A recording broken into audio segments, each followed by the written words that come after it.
Kepala Satuan Lalu Lintas, Kasat Lantas, Polres Nrekang, AKP Tandiapun Pasiagan, meminta pemudik berhati-hati saat melintas di Jalan Poros Nrekang Toraja. Hal itu ia sampaikan karena kondisi jalan di daerah tersebut banyak lubang serta rawan terjadi longsor, terutama saat cuaca buruk. Karena cuaca di Nrekang juga tidak menentu dan juga jalannya masih banyak yang masih rawan longsor, tutur AKP Apun, saat ditemui di Pos Terpadu Operasi Ketupat 2025, Jalan Sultan Hasanuddin, Kelurahan Jupandang, Kecamatan Nrekang, Sulawesi Selatan, Jumat, 21 Maret 2025, sore. Selain itu, ia mengimbau agar pemudik melengkapi surat-surat kendaraan sebelum bepergian. Dalam Operasi Ketupat 2025 ini, Satlantas Polres Nrekang telah mengerahkan sebanyak 12 personel untuk mengamankan arus mudik. Ia juga menyampaikan bahwa dalam rangka Operasi Ketupat ini, Polres Nrekang telah menyiapkan 2 posko. 1 pos terpadu di Kecamatan Nrekang dan pos pengamanan di wilayah Kecamatan Ala, tuturnya.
Ketupat ini ada berapa personil yang diturunkan oleh Satlantas Polres Nrekang, Pak? Baik. Assalamualaikum warahmatullahi wabarakatuh. Saya Kasat Lantas Polres Nrekang, AKP Tandiapun bersama anggota kami. Jadi sesuai sprint dari Polres Nrekang, pusat lantas 12 orang yang kami turunkan.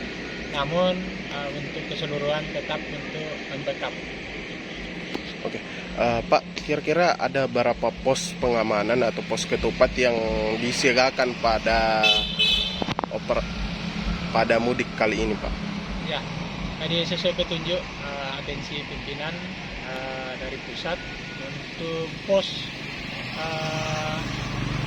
ada 3. Namun untuk Polres Nrekang kami cuma siapkan 2, yaitu 1 pos terpadu dan pos pengamanan di wilayah Kecamatan Ala.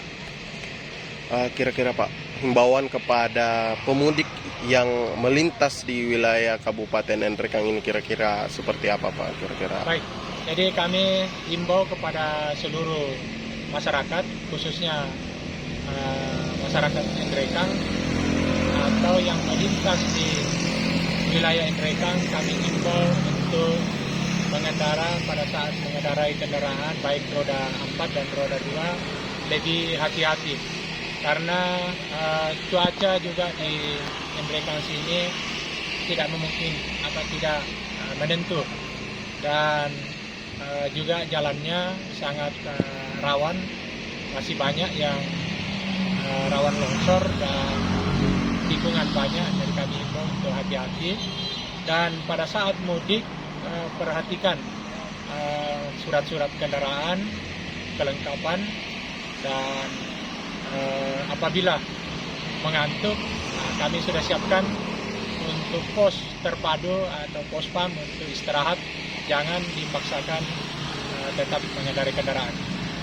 Download Tribun X sekarang, menghadirkan lokal menjadi Indonesia.